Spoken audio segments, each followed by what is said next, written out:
करायचं.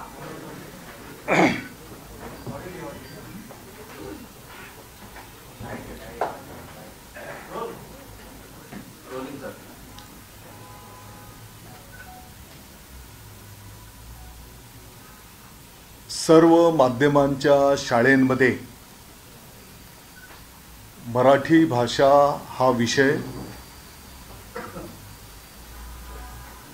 शिकवणं बंधनकारक हे यापूर्वीच करण्यात आलेलं आहे.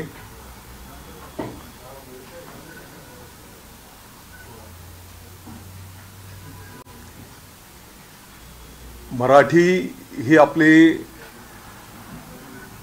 मातृभाषा, राज्यभाषा.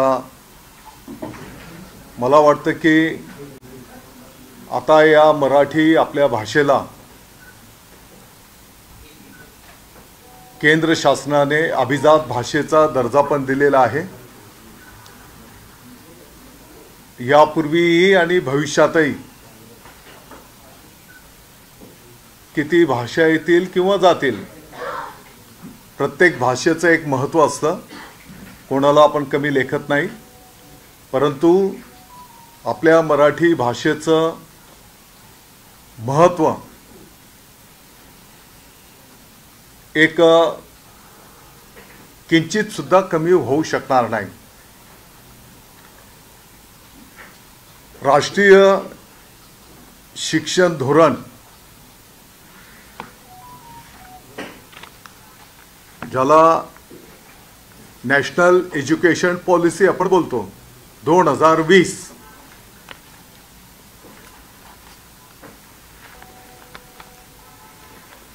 यामध्ये अनेक बाबींचं भविष्याचं धोरण अनेक मुद्द्यांवर त्या ठिकाणी अभ्यासपूर्ण ठेवण्यात आलेला आहे.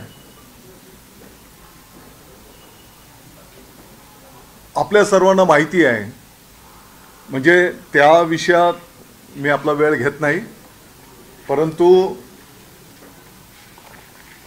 अगदी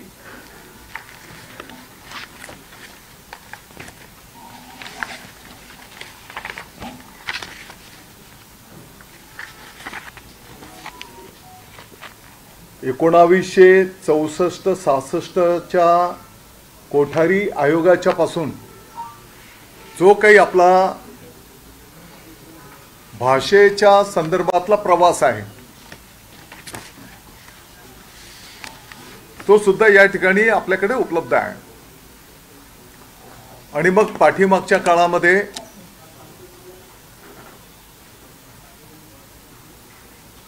इंग्रजी ही द्वितीय भाषा म्हणून आपण सर्वांनी काही वर्षांच्या पासून स्वीकारलेली आहे. त्याचाही प्रवास पहिले काही वर्गांच्या पासून आणि नंतरच्या काळामध्ये पहिलीच्या पासून आपण तो बघितलेला आहे.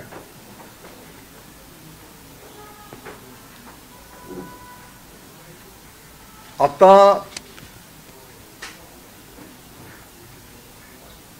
सर्व माध्यमांच्या शाळेंमध्ये मराठी भाषा बंधनकारक हा निर्णय पाठीमागच्याच काळात केलेला आहे आणि त्याची प्रभावी अंमलबजावणी झाली पाहिजे या दृष्टिकोनातून आपण सर्वजण मिळून त्या ठिकाणी प्रयत्न करणार आहोत.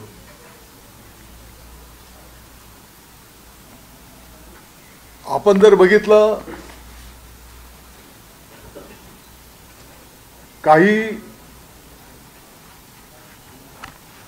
माध्यमांच्या शाळेंमध्ये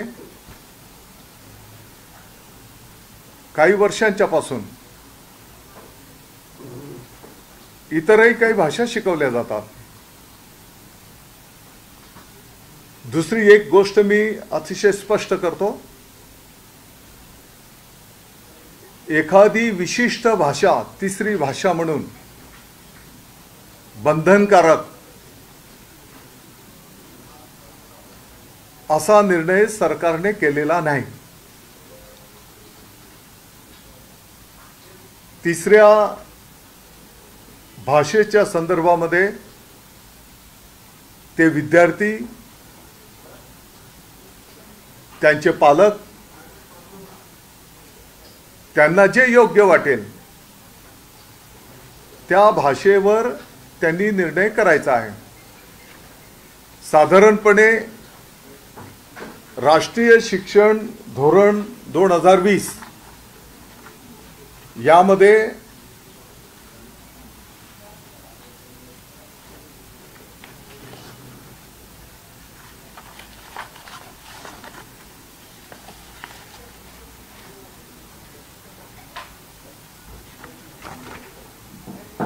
साधारणपणे त्यांनी वेगवेगळे तज्ञ,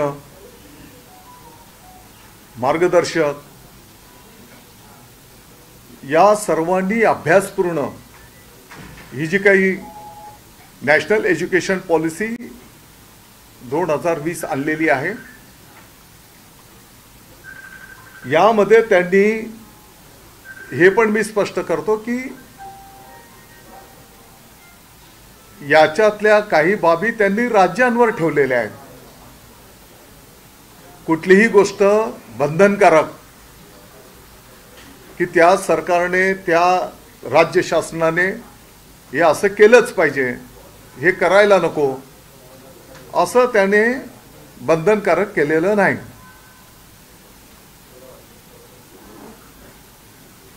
त्याच्यामध्ये असं अधोरेखित केलेलं आहे की संशोधनाने स्पष्टपणे दर्शवलेले आहे की या वयात मुले भाषा अतिशय लवकर शिकतात। असं जे काही वैज्ञानिक आहेत, तज्ञ आहेत, त्यांचं मनोगत आहे।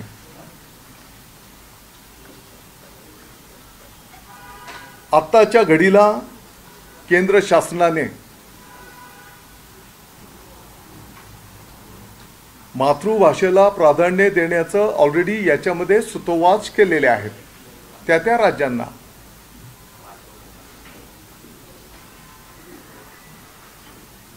त्यांच्या सूचनेनुसार साप्ताहिक जे काही तासिका आहेत याच्यामध्ये 10 तासिका त्यांनी सुचवलेल्या आहेत, परंतु आपल्या राज्याने 10 तासिकेंच्या जागेवर साप्ताहिक 15 तासिकेंचा समावेश केलेला आहे। याचा अर्थ असा आहे की आपली जी मातृभाषा आहे मराठी, आठवड्यातल्या ज्या 10 तासिका 35 मिनिटाची एक तासिका ज्या घ्यायला पाहिजे त्याच्या जागेवर आठवड्यातून 15 तासिका 35 प्रत्येकी 35 मिनिट असं घेण्याचा निर्णय आपल्या शासनाने केलेला आहे।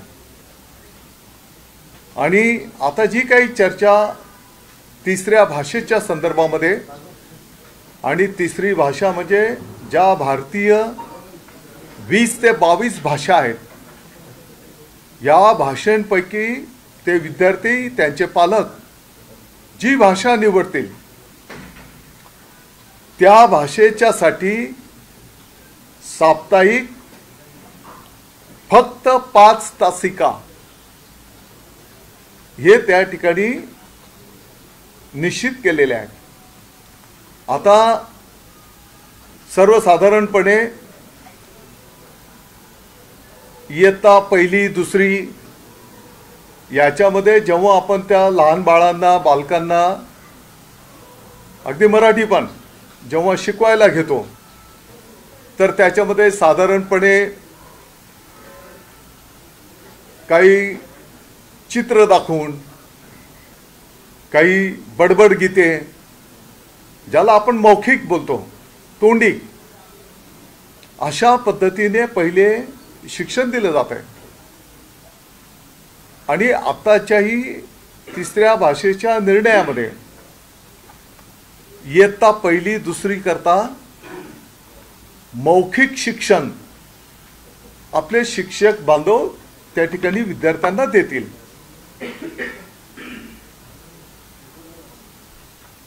पुस्तकं ही शिक्षकांच्यासाठी असतील,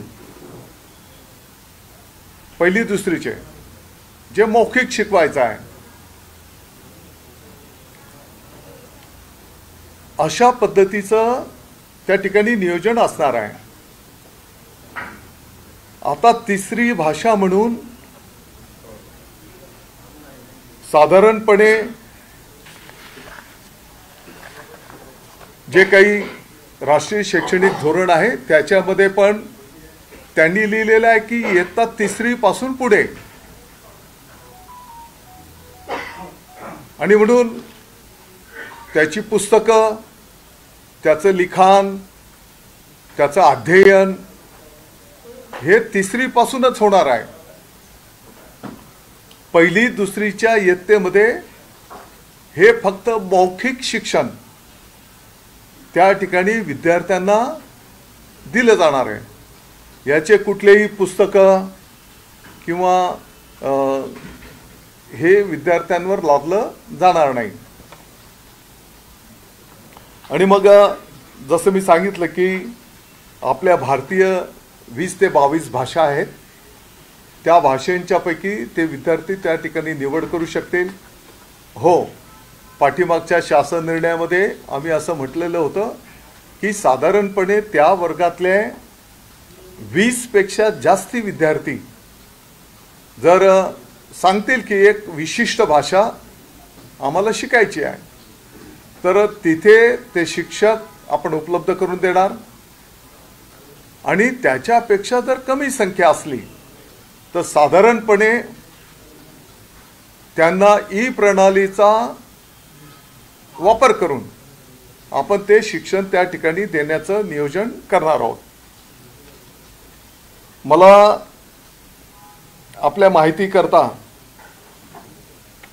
निदर्शनास आणून द्यायचं आहे की साधारणपणे आपल्या संपूर्ण राज्यामध्ये गेल्या अनेक वर्षांच्या पासून, अगदी 30, 40, 50 वर्षांच्या पासून वेगवेगळ्या माध्यमांच्या आणि वेगवेगळ्या भाषेच्या शाळा सुरू आहेत, प्रगतीपथावर आहेत काही वर्षांच्या पासून. ती आकडेवारी पण मला आपल्या समोर ठेवायची आहे. साधारणपणे आपल्या राज्यामध्ये 1,08,157 शाळेंची संख्या आहे. 2,11,79,673. आता हे दर वर्षाला थोडं व्हेरिएशन होत असतं. हे जे आकडेवारी आहे ही UDAIS 24-25 वरची आहे. 2,11,79,673. शिक्षकांची संख्या आहे 7,43,948. आता मी कोणत्या कोणत्या माध्यमांच्या शाळा आहेत ते आपल्या माहिती करता सांगतो. साधारणपणे मराठी माध्यमाच्या 85,702 शाळा आहेत. 1,27,61,364 विद्यार्थ्यांची संख्या आहे. आणि 4,55,100 ही शिक्षक बांधवांची संख्या आहे. दुसऱ्या क्रमांकाला इंग्रजी 15,118 शाळेंची संख्या आहे. 66,89,059 ही विद्यार्थ्यांची संख्या आहे. 2,34,769 ही शिक्षक बांधवांची संख्या आहे. हिंदी 5,096 शाळेंची संख्या आहे. 12,52,423 विद्यार्थ्यांची संख्या आहे. 37,629 ही शिक्षकांची संख्या आहे. उर्दू 1,600 शाळेंची संख्या आहे. 4,02,706 विद्यार्थ्यांची संख्या आहे. 13,313 ही शिक्षकांची संख्या आहे. आणि मग गुजराती, कन्नड, तमिळ, तेलुगू, सिंधी अशा पद्धतीने इतर पण भाषांच्या माध्यमांच्या शाळा आहेत आणि मग त्या विद्यार्थ्यांची तिकडे संख्या आहे. तसंच मुंबई परिसराचा जर आपण विचार केला तर साधारणपणे 4,085 एकूण शाळा आहेत आणि 18,09,576 विद्यार्थ्यांची संख्या आहे. 56,885 शिक्षकांची संख्या आहे.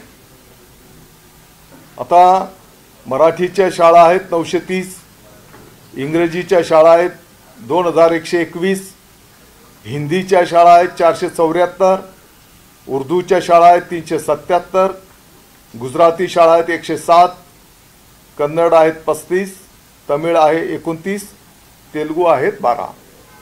ही आपल्या मुंबई उपनगर शहर आणि उपनगरची ही आकडेवारी आहे. मला वाटतं की आपल्याला सगळ्यांना ज्ञात आहे मराठी माध्यमांच्या शाळांमध्ये इयत्ता 5वी पासूनच आत्ताच्या घडीला काही वर्षांच्या पासून हिंदी शिकवली जाते. जसं मी सांगितलं की टप्प्याटप्प्याने इंग्रजी मग पहिलीपासून आता शिकवली जाते आहे. हिंदी भाषेतील आताच्या घडीला जी काही पुस्तकं बाजारामध्ये उपलब्ध आहेत ती पुस्तकं ही मी आताच्या घडीला जे तुम्हाला शाळेंची आकडेवारी दिली त्या माध्यमांच्या शाळेच्या साठीची दर सालाबादाप्रमाणे ती पुस्तकं आहेत. आता काही निर्णय केला आणि त्या निर्णयाप्रमाणे नवीन पुस्तकं बाजारात बालभारतीने आणलेली आहेत असं बिलकुल नाही. हो, पहिला जेव्हा शासन निर्णय आपण केला होता त्यावेळेस एक प्रारूप पुस्तक आपण तयार केलं होतं, परंतु नंतर जेव्हा आपण स्थगिती केली तर तेव्हापासून ते तिथेच स्थगित करण्यात आलेलं आहे. या क्षणाला म्हणजे जे शिक्षकांच्यासाठी पण आपण जे तयार करणार होतो तर ते पण पुस्तक अद्याप छापण्यात आलेलं नाही. आत्ताच्या घडीला बाजारामध्ये जी काही पुस्तकं आहेत ती पुस्तकं गेल्या अनेक वर्षांच्या पासून सालाबादाप्रमाणे जे इतर माध्यमांचे जे काही शाळा आहेत त्या शाळेंच्या साठीची ती पुस्तकं आहेत. म्हणजे आपल्या माध्यमातनं मला सगळ्यांना हे नम्रतेने सांगायचं आहे. दुसरं आपल्या माहितीकरता सांगायचं आहे की राज्य मंडळाच्या मराठी व इंग्रजी या माध्यमांच्या व्यतिरिक्त इतर जे काही भाषिक शाळा आहेत त्याच्यामध्ये गेल्या अनेक वर्षांच्या पासून त्रिभाषा सूत्र या गेल्या अनेक वर्षांच्या पासून लागू आहे. उदाहरणार्थ जसं मी तुम्हाला 7-8 माध्यमांच्या भाषांची नावं आपल्या समोर सांगितली. मराठी आल्यामुळे त्रिभाषा कंपल्सरी केलं आपण. मराठी हो ना, मग ते सांगतोय ना मी, ते सांगतोच आहे, त्याचं डिटेल पण सांगतो आहे. तर त्यांची जी भाषा आहे ती भाषा मराठी बंधनकारक आपण केलं आणि इंग्रजी अशा पद्धतीने जर आपण विचार केला, जसं मी 2,11,00,000 विद्यार्थ्यांची संख्या राज्याची आपल्या समोर ठेवली तर आकडेवारी असं बोलते की साधारणतः 20 ते 25% विद्यार्थी, कारण काही इंग्रजी माध्यमांच्या पण काही ज्या शाळा आहेत तिथं पण ते तिसरा विषय त्या ठिकाणी शिकवत आहेत, त्रिभाषा. याचा अर्थ असा आहे की गेल्या काही वर्षांच्या पासून त्रिभाषा या सूत्राप्रमाणे साधारणपणे 20 ते 25% विद्यार्थी यांना हे शिक्षण दिलं जात आहे.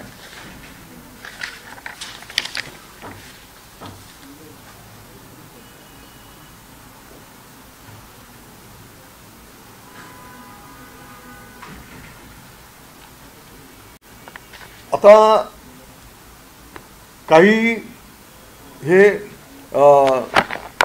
राष्ट्रीय शिक्षण धोरणाप्रमाणे त्याच्यामधला जो काही आणखी एक मुद्दा आहे त्रिभाषा धोरण. तर साधारणपणे आत्ताच्या घडीला पहिलीपासून लडाख आणि जम्मू काश्मीर आणि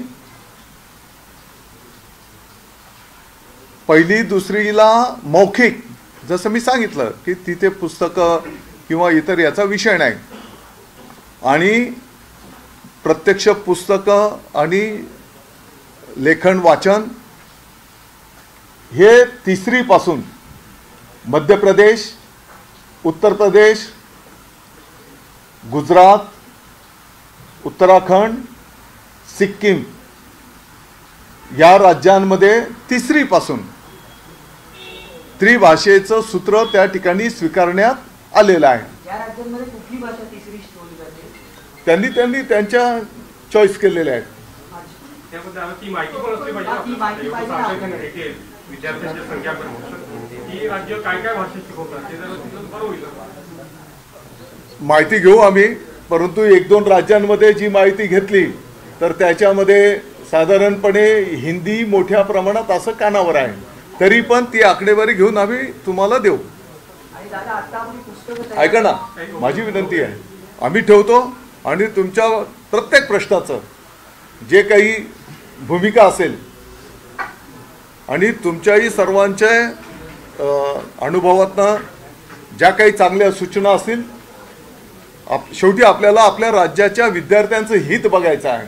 हा काही दादा भुसेचा व्यक्तिगत काही अजेंडा आहे किंवा अशातला काही भाग नाही. जसं मी सांगितलं की राष्ट्रीय शिक्षण धोरणामध्ये पण बालमानस शास्त्रानुसार वय वर्ष 2 ते 8 या वयोगटातील लहान मुलांमध्ये, बालकांमध्ये कौशल्य आत्मसात करण्याची सर्वोच्च क्षमता असे असं त्या ठिकाणी शास्त्र बोलतं आहे. आणि मी आपल्या माहितीकरता हे पण सांगितलं की पहिली दुसरी या वर्गामध्ये अगदी बाबा पुस्तकं नाही किंवा इतर काही बाबी नाहीत. शिक्षकांना पुस्तक आणि त्याच्यातनं मग ते चित्र, ती गाणी, त्या कविता, बडबडगीत त्याला आपल्या मराठीमध्ये आपण बोलतो आत्ताच्या मराठी भाषेच्या शिकवण्यामध्ये. तर अशा पद्धतीने आनंददायी मौखिक शिक्षण दिलं जाणार आहे. मला वाटतं की याच्यातला आणखी जो आपण पाहतो की देश पातळीवर ज्या पद्धतीने आता अकॅडमिक बँक ऑफ क्रेडिट ही जी संकल्पना येऊ पाहते आहे, त्याचं डिटेल आमचे राहुल रेखावारजी आयुक्त महोदय आहेत, या संदर्भातलं ते माहिती देतील की बाबा आपले जे विद्यार्थी आहेत आपल्या राज्याचे, ते देश पातळीवरच्या काही बाबींमध्ये त्यांना ते गुण, क्रेडिट गुण त्या ठिकाणी मिळायला पाहिजे. त्याचं सविस्तर माहिती आपल्याला देतील. त्याच्या उपर आणखी 1-2 मुद्दे मी ठेवेल आणि मग आपल्याला जे काही आणखी विचारायचं असेल तर आपण विचारू शकता. 2 मिनिट माझी विनंती आहे हा मुद्दा हा मला वाटतं हा मागे मुद्दा झालेला आहे प्रेस कॉन्फरन्स नाही ऐका ना 2 मिनिट तुम्ही ऐका माझी विनंती आहे आपल्या माध्यमातून राज्याला कळणार आहे थोडक्यात बोलू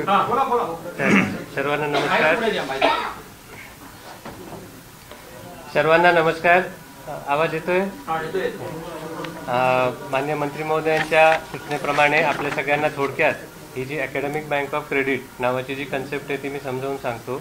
आजपर्यंत आपण आपल्या सगळ्या विद्यार्थ्यांचं मूल्यांकन हे परीक्षेतील गुणांप्रमाणे करत असायचो। या पद्धतीसोबतच ही नवीन संकल्पना मूल्यमापनाची जी उच्च शिक्षणामध्ये सुरू झालेली आहे आणि शालेय शिक्षणामध्ये ती येण्यासाठीची प्रक्रिया सुद्धा सुरू झालेली आहे राष्ट्रस्तरावर।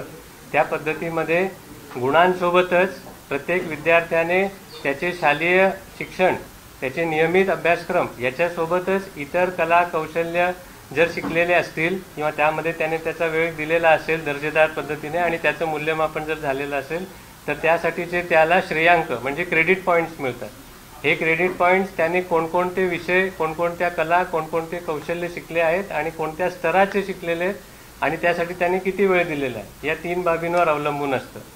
आज परिस्थिती अशी आहे की आपण जर इंग्रजी आणि मराठी माध्यमाच्या शाळा आणि इतर माध्यमांच्या शाळा आणि इतर बोर्डांच्या शाळा यांची जर तुलना केली तर मराठी आणि इंग्रजी माध्यमांच्या शाळांमध्ये एक विषय कमी शिकवला जातोय, इतर माध्यमांच्या आणि इतर बोर्डांच्या शाळांमध्ये एक विषय पहिलीपासून जास्त शिकवला जातोय।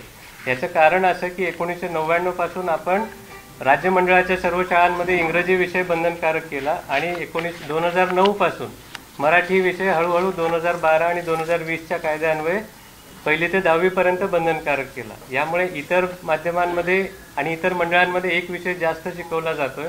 आपण मराठी आणि इंग्रजी माध्यमांच्या विद्यार्थी एक विषय कमी शिकत आहेत। त्यामुळे 1ली ते 5वी मध्ये जर या अकॅडमिक बँक ऑफ क्रेडिट ही जी एप्रिल 2023 मध्ये केंद्र शासनाने जारी केलेली जी मार्गदर्शक सूची आहे ज्याची अंमलबजावणी लवकरच सगळीकडे सुरू होईल त्या पद्धतीने विचार केला तर 1ली ते 5वी या 5 वर्गांमध्ये मराठी आणि इंग्रजी माध्यमाची मुलं एक विषय कमी शिकत असल्यामुळे त्यांना कमी श्रेयांक मिळणार आहेत आणि हे कमी श्रेयांक मिळत असल्यामुळे महाराष्ट्रातच 5वी पर्यंत मराठी आणि इंग्रजी माध्यमातली मुलं एक लेवल मागे जातील। आता या श्रेयांक पद्धतीचा उपयोग काय तर समजा आज IIT JEEची एंट्रन्स आहे त्याच्यामध्ये एकाला 85% गुण मिळाले एकाला 80% गुण मिळाले, परंतु मग आजची पद्धत काय आहे की 85% वाल्या मुलाचं सिलेक्शन होऊन जातं।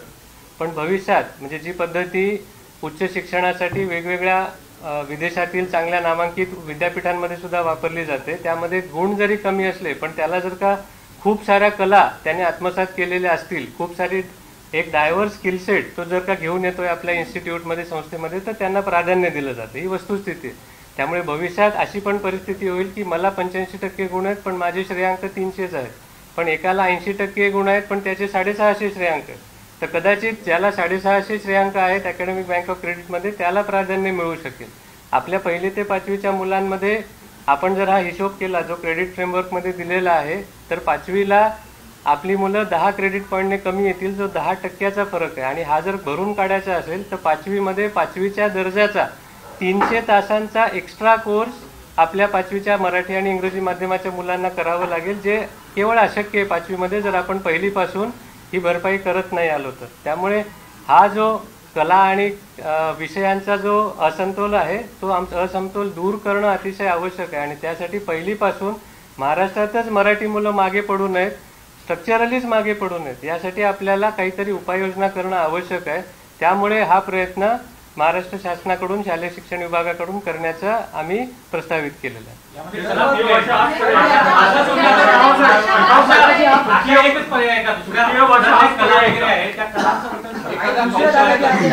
याच्या सोबतच या एकच दोन मिनिट जस्ट तुमच्या कानावर पण आहे परंतु एकदा थोडंसं रिपीट करतो। मागच्या साधारणतः ऐका ना विनंती आहे साधारणतः मागच्या महिन्यामध्ये केंद्रीय शिक्षण मंत्री नामदार प्रधानजी धर्मेंद्रजी प्रधान साहेबांना राज्याच्या वतीने आम्ही भेटायला गेलो होतो आणि जो काही अजेंडा आपला होता तर त्याप्रमाणे केंद्रीय शिक्षण मंत्री महोदयांकडे मागणी आपण केली होती राज्याच्या वतीने। तर आपलं सर्वांचं दैवत छत्रपती शिवाजी महाराजांचा इतिहास हा देशव्यापी शिकवला जावा। मला आपल्याला सांगायला आनंद होतो की त्या क्षणाला केंद्रीय शिक्षण मंत्री महोदयांनी त्यांच्या सचिवांना या संदर्भातले आदेश दिलेत आणि बैठक झाल्याच्या नंतर अर्ध्या तासात त्यांनी स्वतः ट्विट करून त्यांनी या संदर्भातला आनंद त्या ठिकाणी व्यक्त केला।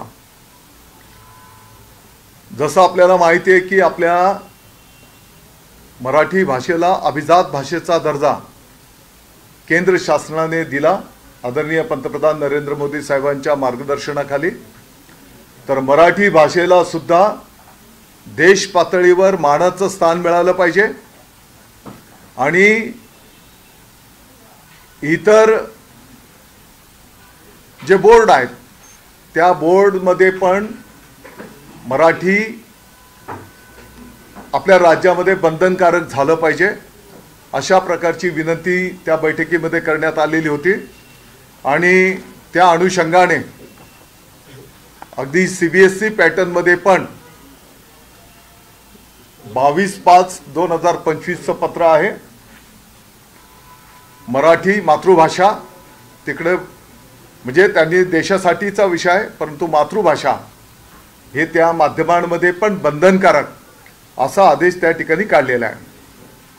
आपल्याला माहिती आहे की गरजा महाराष्ट्र माझा या गीताला आपल्या शासनाने राज्यगीताचा दर्जा दिला आणि म्हणून राष्ट्रगीताच्या नंतर सन्मानाने राज्यगीत गायलं गेलं पाहिजे। सर्व माध्यमांच्या शाळांसाठी हे बंधनकारक करण्यात आलेलं आहे आणि त्याची प्रभावी अंमलबजावणी होणं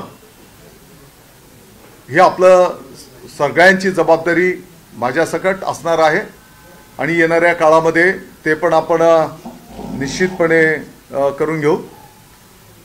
मला वाटतं की आपल्या सर्वांच्यासाठी ह्या अभिमानाच्या गोष्टी आहेत। मी परत एकदा रिपीट करतो, मराठी भाषा बंधनकारक सर्व माध्यमांच्या शाळेसाठी आपल्या राज्यासाठी यापूर्वीच करण्यात आलेलं आहे। येणाऱ्या काळात त्याची प्रभावी अंमलबजावणी करण्यासाठी पूर्ण आपण सगळे मिळून त्या ठिकाणी लक्ष घालणार आहोत। दुसरा, कोणत्याही एका विशिष्ट भाषेच्या तिसऱ्या भाषेच्या संदर्भामध्ये सक्ती करण्यात आलेली नाही। तो विषय ऐच्छिक ठेवलेला आहे। विद्यार्थी त्यांचे पालक भारतीय भाषांपैकी जी भाषा ते सांगतील त्याप्रमाणे त्याचं पुढचं मार्गक्रमण केलं जाईल। आणि आता आपण बघितलं असेल म्हणजे सगळे आकडेवारी राष्ट्रीय शिक्षण धोरणातल्या बाबी आणि आपल्या राज्याच्या विद्यार्थ्यांचं भविष्याच्या दृष्टिकोनातनं ते क्रेडिट गुण पण त्यांना मिळायला पाहिजे या दृष्टिकोनातून हा निर्णय त्या ठिकाणी घेण्यात आलेला आहे। याच्यासोबतच या क्रेडिट गुणांमध्ये कला क्रीडा या क्षेत्रालाही येणाऱ्या काळामध्ये प्राधान्य दिलं जाणार आहे। आत्ताच्या घडीला आपल्या माहितीकरता नम्रतेने सांगायचं आहे की साधारणपणे 10,000 शिक्षकांचं भरतीची प्रक्रिया पवित्र पोर्टलच्या माध्यमातून प्रगतीपथावर आहे आणि लवकरच अतिशय उच्च शिक्षित शिक्षक बंधू भगिनी त्याच्यातनं आपल्याला राज्याच्यासाठी ही रूटीन प्रक्रिया आहे आणि ती आता संपन्न होणार आहे. कला क्रीडा गुण ठेवता येणार नाही, विषय ठेवता येणार नाही. तुम्ही तिसरी भाषेला ते पण घेतोय आपण. तिसऱ्या भाषेला एवढ्या सगळ्यांचा विरोध होत असताना शासनाचा अट्टा असता की तिसरी भाषा त्रिभाषी सूत्र लागू करायचं, त्याच्याऐवजी एखादा कौशल्याचा विषय किंवा क्रीडा ते पण घेतो. ते पण घेतो. शेती, कला क्रीडा बरेच विषय आहेत. विरोध होत असताना त्रिभाषा सूत्र इतर राज्यांनी तुम्ही मला आपल्याला नम्रतेने सांगायचं आहे, मी स्वतःहून सांगितलं, अट्टा हा असा काही बिलकुल विषय नाही. ज्या पद्धतीने आताची मागणी अशी आहे की आपण हिंदी भाषा घेणार कुठल्या ऐका माझी आपल्याला विनंती आहे, तुम्ही माझ्या तोंडामध्ये हिंदी किंवा कंपल्सरी हे शब्द, माझी विनंती आहे. आम्ही सुरुवात पण करताना सांगितलं मराठी भाषा बंधनकारक सर्व माध्यमांमध्ये, आणि तिसऱ्या भाषेच्या साठी बंधनकारक हा कुठलाही शब्द नाही. तो सर्वस्वी विद्यार्थी आणि पालकांवर. तिसऱ्या भाषेसाठी पहिलीपासून चौथीपर्यंत परीक्षा द्यावी लागेल का विद्यार्थ्यांना? पहिली दुसरीच्या विद्यार्थ्यांना मौखिक शिक्षण, त्यांना त्याचं पुस्तक पण नाहीत. जसं मी सांगितलं की बाबा चित्राच्या माध्यमातून शिक्षकापुरतं पुस्तक असेल, की एखाद्या फुलाला, एखाद्या फळाला, एखाद्या झाडाला त्याचं काय नाव आहे, आपण बोलतो ना मौखिक. हिंदीचं पुस्तक तयार केलं, शिक्षकासाठी तयार केले आता. हा, हिंदीचं पुस्तक शिक्षकासाठी तयार केले नाही. पुस्तक तयार नाही तर एवढी घाई का करताय? शिक्षकासाठी आम्ही पुस्तक तयार केले. मी आपल्याला सांगितलं की मागच्या मुलांना काय शिकवणार, हा ते शिक्षक मुलांना हसत खेळत शिकवणार आहे, काय शिकवणार आहे? समजा पुस्तक तयार नाही आता शिक्षकांच्या मुलांना काय शिकवणार आहे? मी आपल्या आता एवढी घाई का? 1 वर्ष ऐका ना, उत्तर देऊ ना. तिसऱ्या भाषेसाठी परीक्षा असणार का याचं उत्तर दिलं नाही. जर पालकांनी तिसरी भाषा निवडलीच नाही कुठल्या सर्व त्या विद्यार्थ्यांच्या पालकांनी, तर काय सरकार? मी आपल्या माहितीकरता सांगू इच्छितो, आणि मी स्वतःहून सांगितलं, म्हणजे कोणती गोष्ट झाकून लपून ठेवलेली नाही. मी स्वतः सांगितलं की ज्या वेळेस पाठीमागच्या काळात निर्णय केलेला त्याचं प्रारूप तयार केलेलं होतं, हे मी तुम्हाला स्वतः सांगितलं. आणि मी हे पण सांगितलं की आताच्या घडीला बाजारामध्ये जी पुस्तकं आहेत ती गेल्या अनेक 30-40 वर्षांच्या पासून जी इतर माध्यमांची ज्या शाळा आहेत त्या शाळेंच्या साठीची ती पुस्तकं आहेत. लक्षात आलं? पहिली दुसरीच्या साठी काही परीक्षा पण असणार नाही तिसऱ्या भाषेच्या संदर्भात, आणि तिसरीला मग औपचारिक पद्धतीने ते शिक्षण दिलं जाणार आहे. तिसरी पासून पहिली दुसरीला मौखिक शिक्षण, मौखिक शिक्षण याचा अर्थ त्या पुस्तकामध्ये एखादं चित्र आहे शिक्षकाच्या साठी.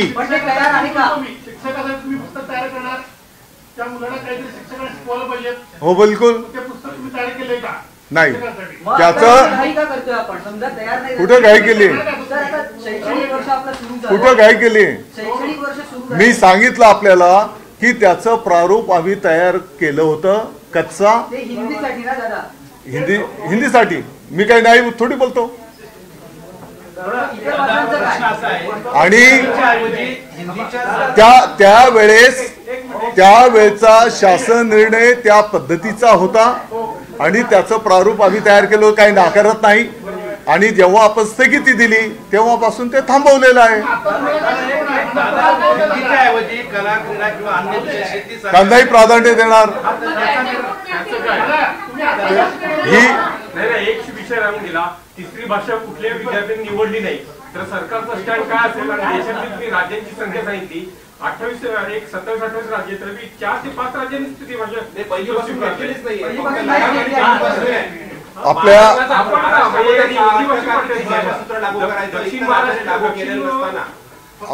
आपल्या माहिती करता सांगू इच्छितो, अजूनही काही राज्यांमध्ये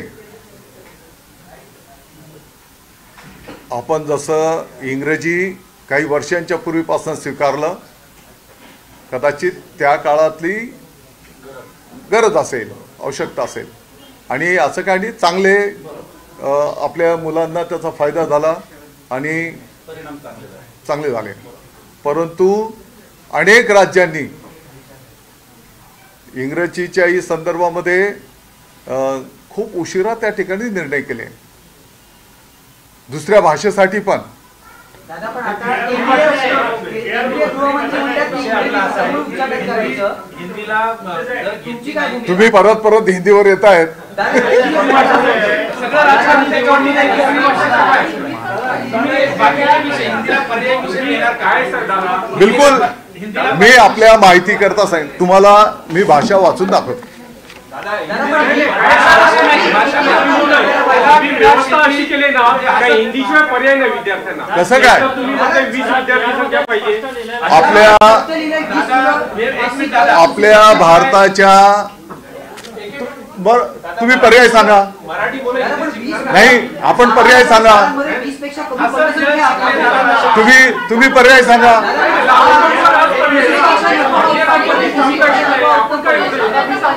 केंद्र सरकारचा काय दबाव आहे का?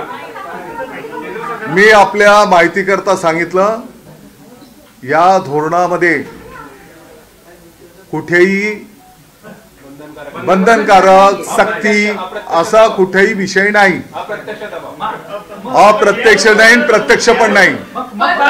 हे सर्वस्वी, इतका अट्टाहास का केला जातो? हे सर्वस्वी राज्यांवर सोपवलेलं आहे. अट्टहास वगैरे काही विषय नाही. मला वाटतं की दादा सर्व राजकीय पक्ष विरोध माझी आपल्याला विनंती आहे, आम्ही राज्याच्या विद्यार्थ्यांचं हित आणि सर्व नियम, ते पुस्तकं, आकडेवारी आणि आपल्या राज्याच्या विद्यार्थ्यांचं भविष्याचं हित, हे सर्व आपल्या माध्यमातून मांडण्याचा आम्ही प्रयत्न केलेला आहे.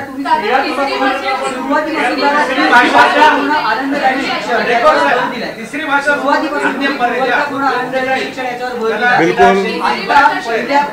त्याला पण शिक्षक लागतात. तर आनंददायी शिक्षणातला शारीरिक शिक्षण किंवा क्रीडा हा भाग आहे, कला हा भाग आहे, याच्या तासिकांचे प्रयत्न कमी केले. शिक्षक त्या ऐका, त्या तासिका आपण भरून काढू शकतो. अगदी आता खेळ आहे, कसे काय करणार? म्हणजे समजा खेळ आहे, ऐका ना, शनिवारी आपल्या माहिती करता शनिवार हा पूर्ण विना दप्तरची शाळा असते. त्या दिवशी विद्यार्थ्यांना त्यांचे काही इतर कला गुणांना वाव मिळावा, क्रीडा, कला यासाठी प्राधान्य दिलं जाते आणि त्याच्यामध्ये तास आणि 2 तास. सीआरटीच्या पत्रकानुसार असे 13 फक्त शनिवार आहेत अख्ख्या वर्षभरात की जे आपण याच्यासाठी डेडिकेट करणार आहोत. आणि आपण आठवड्यातले प्रत्येक तासिकेचे 10 मिनिटं, म्हणजे जवळपास प्रत्येक तासिका 4 तासिका आहेत, तर 40 मिनिटं आठवड्याभरातली आपण 13 शनिवार मध्ये कशी भरून काढणार? कला आणि हस्तकलेसाठी आपण 25 मिनिटं कमी केले. आता म्हणजे हा जो तांत्रिक मुद्दा तुम्ही उपस्थित केला त्याविषयी मी जरा स्पष्टीकरण देतो. 17 जूनला आपण जे वेळापत्रकाचं परिपत्रक जारी केलेलं आहे, त्यामध्ये 2017ला जे आपलं आधीचं परिपत्रक होतं त्यामध्ये पण 30 मिनिट, 35 मिनिट, 40 मिनिट हे 3 ड्युरेशनचेच तासिका होत्या. या परिपत्रकामध्ये पण 35 मिनिटांच्याच तासिका आहेत, त्यामुळे वेळेचं नुकसान कुठेच नाही आहे. दुसरी महत्त्वाची गोष्ट की आपण राष्ट्रीय अभ्यासक्रम आराखडा पायाभूत स्तर यामध्ये आपल्या महत्त्वाच्या विषयांसाठी जेवढा भारांक द्यायला पाहिजे होता आपण तेवढंच ठेवलेलं आहे. कुठेही मातृभाषेसोबत, मातृभाषेच्या माध्यमासोबत आपण तडजोड केलेली नाही आहे. आणि खेळ, क्रीडा, कार्यानुभव, शारीरिक शिक्षण, कला शिक्षण यासाठीच्या ज्या तासिका आहेत त्या तासिका भरून काढण्यासाठी आपण अतिरिक्त सूचना सुद्धा देत आहोत. आपल्याकडे जे 13 दिवस तुम्ही सांगत आहेत, केंद्र शासनाचं 10च ठेवायला सांगितलं, 10 बॅकलेस डेज, आपण 13 सांगितलं. त्यामुळे ह्या नुकसान भरून काढण्याची संपूर्ण सोय आपण करण्याचा प्रयत्न करत आहोत. विद्यार्थ्यांचं नुकसान होणार नाही आणि त्यांना सर्वांगीण शिक्षण देण्याचा काटोकाट प्रयत्न आपण सर्वजण करत आहोत. आता तुम्ही केंद्राचा उल्लेख केला, सादरीकरण केलं, त्यांचं समाधान देखील झालं नाही. ते 7 तारखेला परत मोर्चा काढतायत. तुमची भूमिका काय राहिलं? कारण त्याचं मन परिवर्तन काय झालेलं दिसत नाही. आणि त्यांचं मत काय होतं, त्यांनी सगळं काय दिलं? मला वाटतं की कसं आहे, हा मुळात विषय सरकारी आणि जिल्हा परिषदेच्या स्थानिक स्वराज्य संस्थांच्या शाळांचा विषय आहे. त्या शाळांची प्रचंड गंभीर परिस्थिती. आजचा विषय हिंदी लागून एकतर त्या शाळा जिवंत ठेवणं किंवा त्या शाळांसंदर्भात काही चांगल्या पर्याय करणं हा महत्वाचा मुद्दा आहे. पण दुर्दैवानं महाराष्ट्रात त्यावर चर्चा होत नाही. तर मला असं म्हणायचं की हा विषय तुम्ही बाजूला थोडासा ठेवून त्या शाळा संदर्भात यंदा काही वेगळं करणं असतं त्याच्यावर जर सांगा. अतिशय महत्त्वाचा मुद्दा आणि ते आपल्याला निश्चितपणे ते महत्त्वाचं आव्हान आपल्या सर्वांच्या समोर आहे. ही वस्तुस्थिती आहे की अनेक शाळेंमध्ये भौतिक सुविधाच्या संदर्भातल्या अडचणी आहेत. परंतु आपल्या माहितीकरता मला सांगायचं आहे की राज्याच्या जिल्हा परिषद, नगरपालिका, महानगरपालिका या सर्व शाळांमध्ये अनुदानित आणि इतरही सर्व शाळांमध्ये प्राधान्यक्रमाने शुद्ध पिण्याचं पाणी मिळायला पाहिजे. स्वच्छतागृह तिकडं असली पाहिजेत. शाळेंच्या ज्या काही भौतिक सुविधा आहेत, इमारत असेल, ई सुविधा असतील, क्रीडांगण असेल, लॅब असेल, लायब्ररी असेल, हे विषय आता आपण फोकस केलेले आहेत. चालू वर्षाला 5000 शाळा आदर्श शाळा करण्याचा निर्णय केलेला आहे. 10,000 शाळांमधला प्रत्येक शाळेचा एक वर्ग आदर्श वर्ग म्हणजे सर्व सोयीयुक्त असा आपण करायला घेतलेला आहे. आणि याचा एक आराखडा तयार करून कोणत्या हेडमधनं आपण निधी त्यासाठी उपलब्ध करून देऊ शकतो याचं पूर्ण नियोजन केलेलं आहे. एवढंच नाही, वर्षाच्या 365 दिवसांचं एक कॅलेंडर कोणत्या काळामध्ये काय कार्यक्रम, उपक्रम, शैक्षणिक बाबी याचं तयार करण्यात आलेलं आहे. आपण बघितलं असेल जसं 16 जूनला शाळा सुरू झाल्या, त्या शाळा सुरू होताना माननीय राज्यपाल महोदय, माननीय मुख्यमंत्री महोदय, माननीय उपमुख्यमंत्री महोदयांपासून अनेक लोकप्रतिनिधी, आपणही सर्वजण विद्यार्थ्यांच्या स्वागताच्यासाठी आपण उपस्थित होतो, त्यांना प्रोत्साहन दिलं. आणि म्हणून टप्प्याटप्प्याने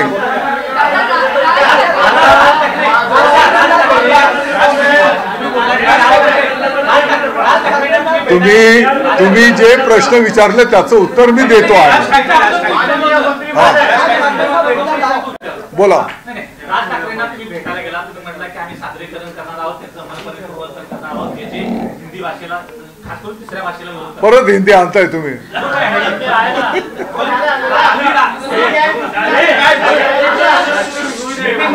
बोला.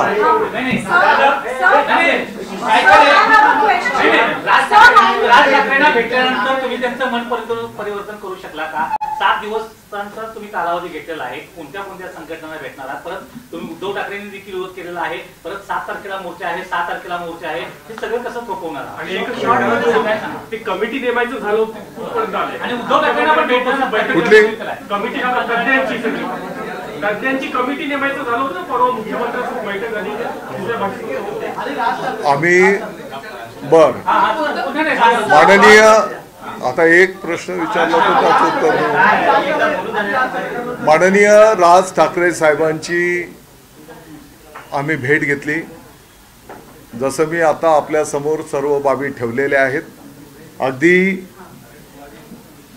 1967च्या पासूनचा संपूर्ण जे काही प्रवास आहे, वेगवेगळ्या काळातले निर्णय आहेत.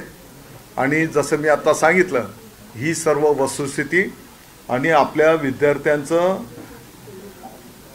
भविष्यातलं भवितव्याच्या दृष्टिकोनातनं या सर्व बाबी आम्ही माननीय राज ठाकरे साहेब आणि त्यांचे सहकारी पण होते त्यांच्या समोर आम्ही ठेवलेले आहेत. आमचं जे काही काम होतं, जी काही वस्तुस्थिती आहे ती त्यांच्यासमोर आम्ही ठेवलेली आहे.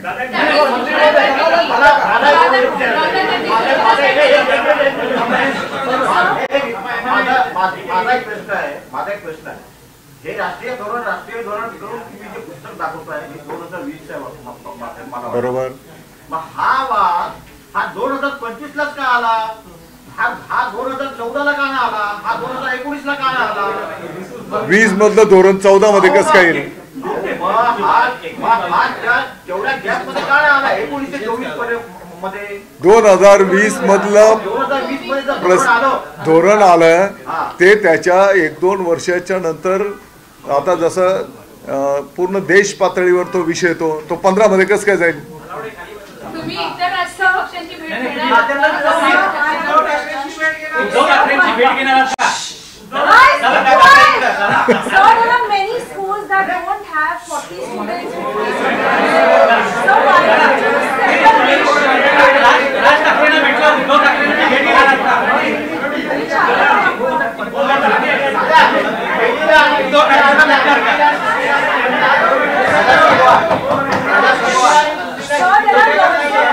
पालकांना कळणार कसं की शिक्षक Why? काय शिकवतात? Hello, I'm asking a question, wait. पहिल्या हिस्ट्रीचं हिंदीचं पुस्तक नाहीये म्हणणार ना तुम्ही. हो, मग पालकांना कळणार कसं की शिक्षक आमच्या मुलांना काय शिकवतात? मी आपल्याला अतिशय नम्रतेने सांगितलं की 1ली-2री मध्ये मौखिक शिक्षण दिलं जाणार आहे, तोंडी चित्रांच्या द्वारे. आताही मराठीमध्ये आपण त्या पद्धतीने गाणे, कविता, चित्र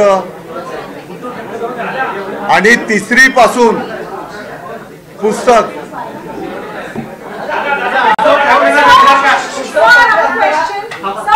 मराठीत विचारा ना.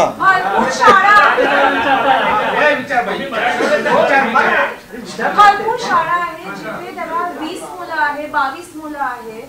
सर रेशो का नाही करते की half the school if they demand a third language आम्ही ते देऊ, की असं काय ratio? Y is this 20 of fixed limit? साधारणपणे आपण 30 विद्यार्थी नवीन तुकडीला आणि नवीन शिक्षक मंडळ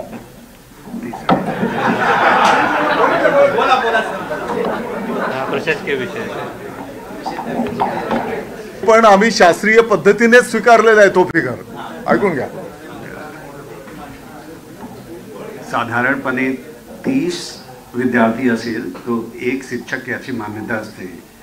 राईट टू एज्युकेशन कायद्यामध्ये असं तरतूद आहे की जर 20 बाळांचे उपलब्ध असेल नेबरहूडमध्ये तर तिथे एक शाळा किंवा सुरू करता येते. तो त्या कमी करून कमीत कमी 20 जर विद्यार्थी उपलब्ध असेल तर एक शिक्षक म्हणून देण्याचे निर्धार केलेले आहे. पण एखाद्या विद्यार्थ्याने इच्छा व्यक्त केली की आम्हाला दुसरी भाषा शिकायची आहे तर त्याला तो अधिकार राहणार नाही का? कोणती? हिंदी व्यतिरिक्त दुसरी कोणती भारतीय भाषा शिकायची असेल? मी आपल्याला अतिशय स्पष्टपणे सांगितलं, आपल्या भारतीय 20 ते 22 भाषा आहेत. या भाषांपैकी कोणती भाषा निवडायची हे पूर्ण स्वातंत्र्य त्या विद्यार्थी त्यांच्या पालकांचं आहे. ते पालक ते विद्यार्थी जी भाषा निवडतील, 20चा जो त्याचं क्लॅरिफिकेशन दिलेलं आहे, म्हणजे तिथे त्या भाषेचा शिक्षक देणं प्रत्यक्ष ते सोयीचं होईल म्हणून तो आकडा आपण घेतलेला आहे. त्याच्यापेक्षा कमी विद्यार्थी असले तर त्यांना ई सुविधांच्या माध्यमातून त्या भाषेचं प्रायमरी जे काही शिक्षण आहे, जसं आम्ही आता तुम्हाला मौखिक, ती सुविधा त्या विद्यार्थ्यांना उपलब्ध करून देण्याचं नियोजन राहील.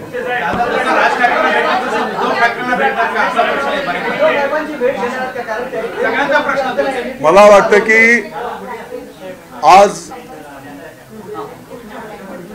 इथे संपूर्ण महाराष्ट्र बसलेला आहे. काही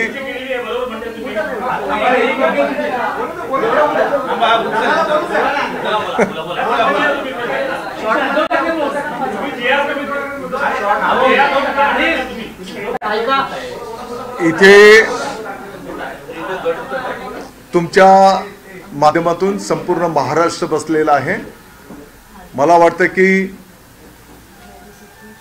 अगदी सामान्य माणसाच्या पर्यंत हे सगळे विषय गेले पाहिजेत. या भावनेतून आम्ही ही वस्तुस्थिती आपल्या माध्यमातून त्या ठिकाणी ते विद्यार्थी, त्यांचे पालक, किंबहुना आपल्या सगळ्या राज्याला हे माहिती व्हावं, त्यांच्यापर्यंत हे विषय पोचवावेत. अजूनही काही शिक्षण क्षेत्रात काम करणारे काही तज्ज्ञ आहेत, काही साहित्यिक आहेत, तर टप्प्याटप्प्याने आम्ही त्यांच्याशी पण संवाद साधणार आहोत.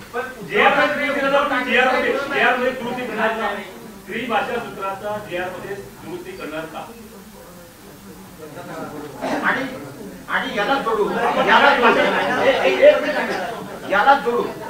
आज सीबीएसई आणि सीबीएसई आणि आयसीएसईच्या अनेक अशा शाळा आहेत की जिथे मराठी ही तिसरी भाषा शिकवली जाते. थर्ड लँग्वेज आपण म्हणतो मराठी सक्ती, मराठी राजभाषा, पण सीबीएसई आयसीएसईच्या बोर्ड आहे त्याच्यामध्ये तिसरी भाषा म्हणून मराठी आहे.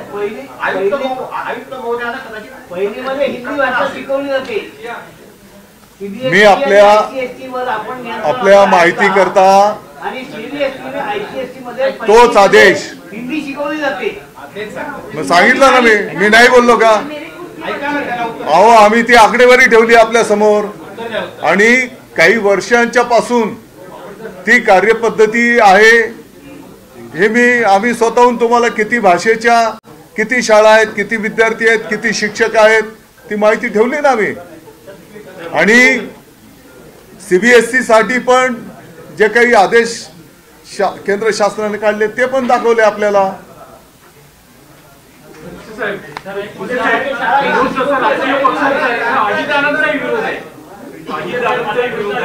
मला वाटतं की या संदर्भामध्ये त्यांनी त्यांचं मनोगत त्या ठिकाणी ठेवलेलं आहे. बरोबर, लोकशाही प्रक्रियेमध्ये ज्याला त्याला ज्याचं त्याचं मत मांडण्याचे अधिकार आहेत ना.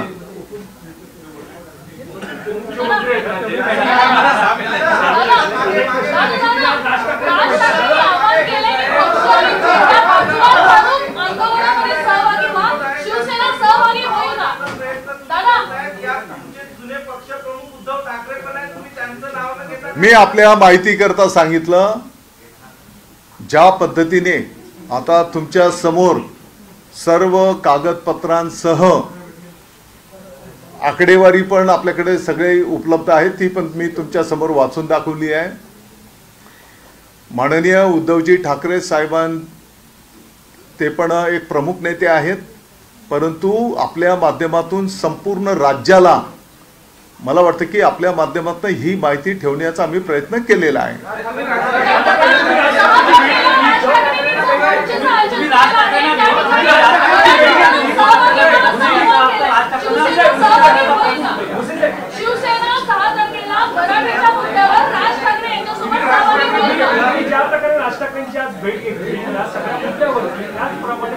मला वाटतं की मागच्या आठवड्यामध्ये आपले प्रतिनिधी पण होते. आम्ही काही रात्रीचं कानाकोपऱ्यात भेटलो का? आणि आमचे प्रमुख अधिकारीगण, त्यांचे पण प्रमुख पदाधिकारी होते. त्यांच्या उपस्थितीत आता आपल्या समोर जे ठेवलंय हेच त्यांच्या समोर ठेवलंय. या संदर्भामध्ये ऐका, कोणाला स्पेशल आणि कोणाला काय, मी फार लहान कार्यकर्ता आहे, परंतु पाठीमागच्या काळामध्ये ज्या पद्धतीने त्यांच्या पक्षाच्या वतीने, आता मी आपल्या माहिती करता पण सांगितलं, मी काही पुस्तकं पण आणलेली आहेत. ही पुस्तकं जी काही शाळेंची आकडेवारी इतर माध्यमांची मी आपल्या समोर ठेवलेली आहे, अगदी हिंदीच्या शाळेंच्या पासून इतरही ज्या शाळा ठेवलेल्या आहेत, ही पुस्तकं दर सालाबादाप्रमाणे बाजारामध्ये उपलब्ध आहेत. या निर्णयाशी संबंधित या पुस्तकांचा संबंध नाही. 30-40 वर्षांच्या पासून या शाळा आहेत आणि दर सालाबादाप्रमाणे ती पुस्तकं बाजारामध्ये उपलब्ध होत असतात. परंतु या सर्व गोष्टी थोडेसे गैरसमज, कारण काही ठिकाणी असं दाखवलं गेलं होतं की पुस्तकच बाजारामध्ये आलेली आहेत. तर या सर्व गोष्टी गैरसमज आणि म्हणून पाठीमागच्या पण काळातला अगदी तुमच्या समोर पण आम्ही ठेवलं की 67च्या पासून आणि आपल्या राज्याच्या विद्यार्थ्यांचं भविष्याचं हित, तिथे आपले विद्यार्थी कमी पडू नयेत या भावनेतून हा निर्णय करण्यात आलेला आहे. ज्या प्रकारचे संपूर्ण माहिती दिली, मात्र राज ठाकरे यांना भेटताना दिवस तरी जाऊन तुम्ही या सगळ्या बाबतची भेट घेऊन त्यांना संपूर्ण माहिती दिली. बघा, पाठीमागच्या काळामध्ये पण तुम्ही माध्यम स्वरूप ठेवत आहात. उद्धव ठाकरे यांच्यासाठी तुम्ही माध्यम स्वरूप ठेवत आहात, तर त्यांना सुद्धा मी माननीय उद्धव ठाकरे साहेबांना पण काही कमी लेखतोय किंवा काय, बिलकुल असा विषय नाही. ते पण एका पक्षाचे प्रमुख नेते आहेत आणि तेच नाही, मी तर सांगितलं की मी मागच्या आठवड्यात पण आपल्या माहिती करता मी सांगू इच्छितो की जे कोण राज्याचा सामान्य नागरिक पण असेल तर त्यांच्यापर्यंत हे ज्या काही बाबी आहेत ह्या त्यांच्यापर्यंत पोहोचवणं जिथे शक्य आहे तिथे आम्ही, आता जसं मी सांगितलं की काही साहित्यिक महोदय आहेत तर त्यांच्यापर्यंत पण आमच्या अधिकारीगण जाऊन जी काही भूमिका आहे, आता जसं काही शाळेंमधलं इन्फ्रास्ट्रक्चर बी काय मी मान्य करतोय, वस्तुस्थिती आहे, आपल्याला स्वीकारावी लागेल. अजून त्रिभाषा सूत्रानुसार त्रिभाषा सध्याचं स्टेटस असं की त्रिभाषा सूत्रानुसार कुठलीही भाषेची आणि या संदर्भातला विषय आणायला किती दिवस लागतील? या संदर्भातलं शेवटी मला वाटतं की माननीय मुख्यमंत्री महोदय, उपमुख्यमंत्री महोदय या संदर्भातले सगळा अंतिम निर्णय करतील. राज ठाकरे साहेबांचं पण आम्ही मनोगत ऐकून घेतलेलं आहे.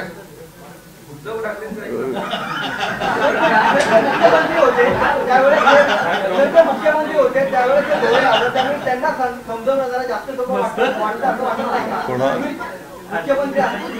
तुम्हाला आता एवढं सगळं मांडणी कागदपत्रांसह अनेक बाबी, कदाचित एक सामान्य माणसाच्या धकाधकीच्या जीवनामध्ये अनेक गोष्टी ज्ञात नसतात. मला वाटतं की एवढ्या सगळ्या चांगल्या गोष्टी आम्ही आपल्यापर्यंत पोहोचवलेल्या आहेत.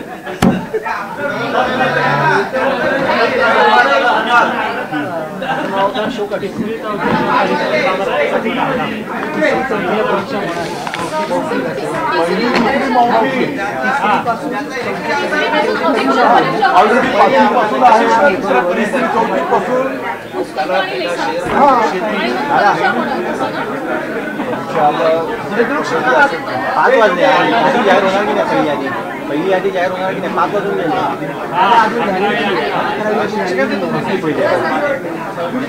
11वीची पहिली यादी, 11वीची यादी लागली आपली. आज डिक्लेअर झाला होता, आज अजून कन्फर्म नाही. माहिती काम चालू आहे. हो दादा,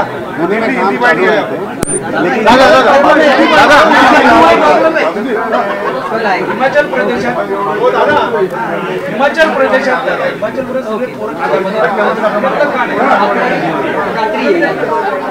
दादा दादा हो सर, दादा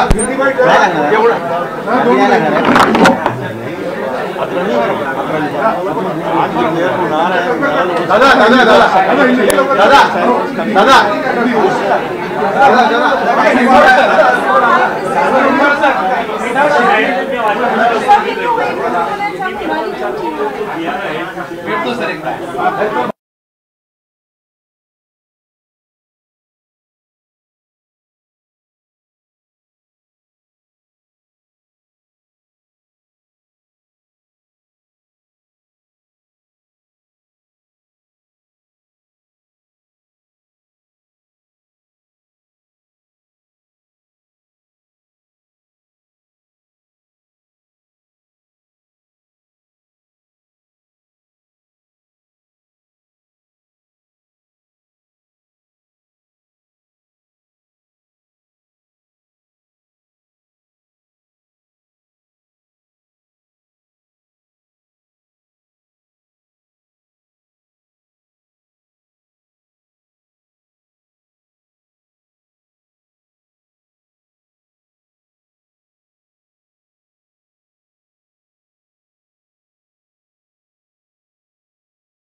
ठाकरे आंदोलनाच्या मैदानात उतरले।